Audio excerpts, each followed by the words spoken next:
In fact, doctors proved that 4 minutes for the mile was the limit of human ability. Physiologists ran tests proving scientifically that the limit of human ability was running the mile in 4 minutes. You could not go below that. And runners proved, the doctors and the scientists proved that they were right, and ran the mile in 4 minutes and 2 seconds, 4 minutes and 1 second, but no runner could run the mile in under 4 minutes, ever since the mile was actually timed, or they started to time runs. It was impossible. Doctors, scientists showed, runners, athletes, the top ones in the world, proved that the doctors were right. And then came along Roger Bannister. Roger Bannister said, it is possible to run the 4 minutes, and in fact, I'm going to do it. Now, when he said it, he was a medical doctor at Oxford University.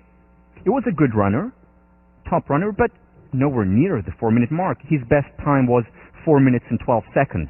And of course, no one took him seriously. But Roger Bannister continued to train and work hard, not harder than the rest of the runners, but as hard as the top runners in the world. And he did get better. In fact, he broke the 4 minutes and 10 seconds mark, 4 minutes and 5 seconds mark, and then he got to 4 minutes and 2 seconds and stopped, like everyone else. Could not go below the 4 minutes and 2 seconds, so he wasn't even the best runner in the world, but among the best. But he continued to say, it is possible, there is no human limitation on that, we can run the mile in under 4 minutes. And he continued to say it, continued to train, to no avail, for years. Until 1954. On the 6th of May, 1954, on his home turf at Oxford University, Roger Bannister ran the mile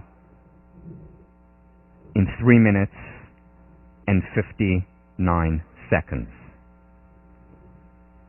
Sensation. Front page news all over the world. Science defied. Doctors defied. The impossible made possible. It became known as the Dream Mile. Now listen to this. For decades, ever since the mile was timed, no one broke the 4-minute barrier. It was considered impossible. And then on the 6th of May, Roger Bannister does it. 6 weeks later, John Landy, an Australian runner, runs the mile in 3 minutes, 57.9 seconds. The following year, 1955, 37 runners run the mile in under 4 minutes. 1956, over 300 runners break the 4-minute barrier. Now what happened? Was it that they suddenly started to train harder? Of course not. Was it new technologies, new shoes? It wasn't. It was the mind. Look how powerful the mind is. It wasn't the fact that they were running that time and they said, oops, we're over the speed limit, let's slow down a little bit. Not at all. They were trying their hardest, their utmost. And yet the subconscious mind limited them, prevented them from breaking that barrier.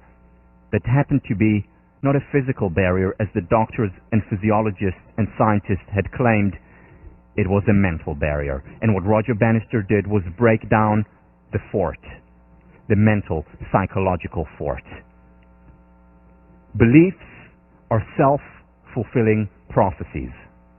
Very often they determine how we perform, how well or how poorly we perform. They often determine how good or not so good our relationships are. They're the number one predictor of life success as well as well-being, as we'll talk about.